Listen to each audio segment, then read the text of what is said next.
Hi folks, just thought I'd show you how I make my above ground drip irrigation system for watering all my plant pots that are over there. It's really inexpensive stuff from Bunnings. I can do it first time I've done it and I managed it. So here we go. This is what we needed. You need a hose. You need some of this PVC piping. It's 13mm. Some little connection tubing, the little screw adapters, you can see they're there from Bunnings, like $3 each, $3 for the packet, the sprinkler heads, and a filter thing, and a tool to punch the holes in here to connect the tubing.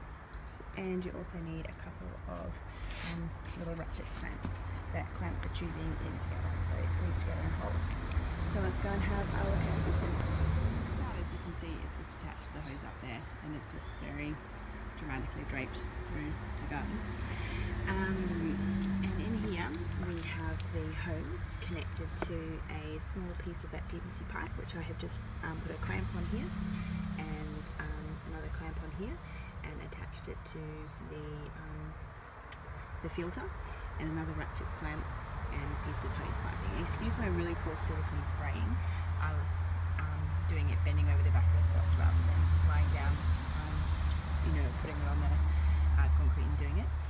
Basically all I've done is poked a hole using that tool into the PVC pipe, put the little double-edged connector on, screwed it all in, and siliconed it up, and attached it to, you can see hiding down here, oh my gosh, that's steaming metal, a little drip irrigation here.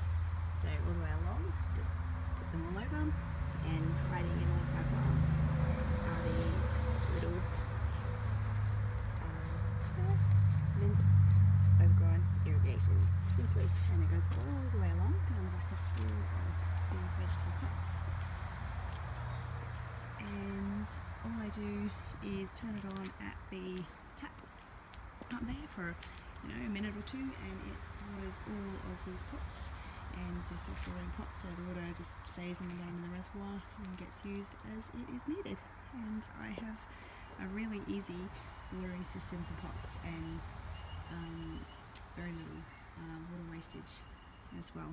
No overhead watering as well, which stops a lot of the diseases and things to the plants. And come summer, I will be putting a lot more mulch on the top of these pots. I just haven't done it yet. And yeah, that is how you make a really simple water system. I'll just show you making one of the little jets now. Okay, so the first step is to get your little stabby tool.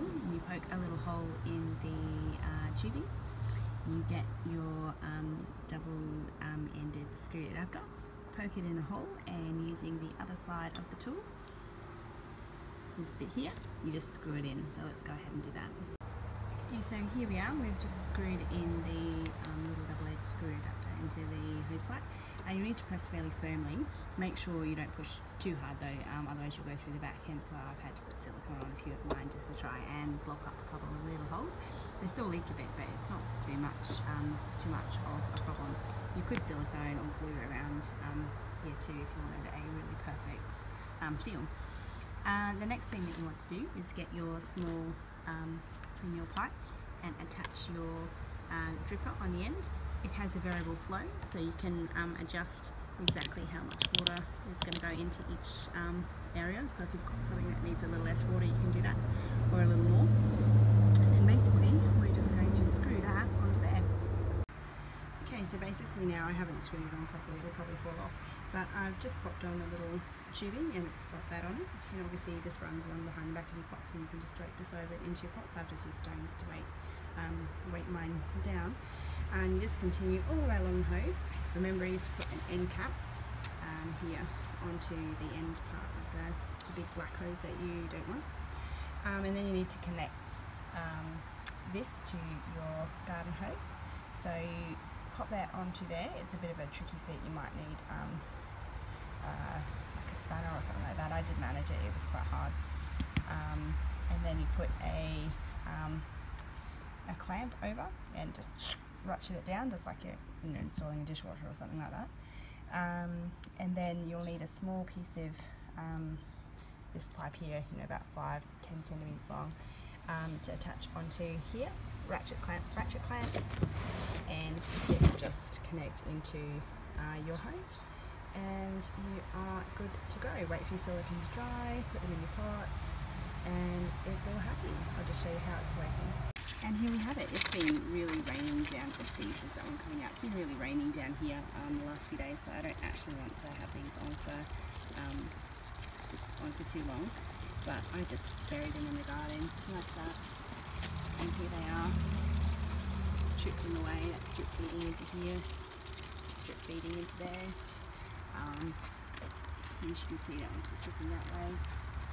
And also, you can see that one hiding in there. It's just dripping away into the centre of the pots where they all need their water. And that's the system. As you can see, it's watering a lot of pots. We have fairly decent pressure, but that is how you do a little self-watering sprinkler system. Okay, prices. I had a few people ask about prices.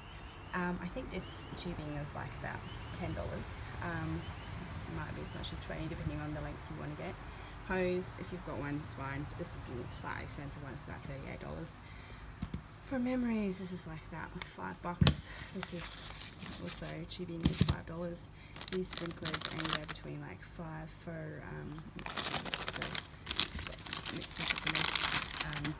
these little sprinkler bits anywhere between $5 and $20 for 10 to 25 I think of them, so they're fairly inexpensive. You'll need another just a few dollars to add in. The end cap's like 90 cents. You can get a pack of these for $3 to $5 as well, so it's a fairly cheap way of getting a sprinkler system, but has the added bonus of meaning that you can put the little bits out wherever you want them.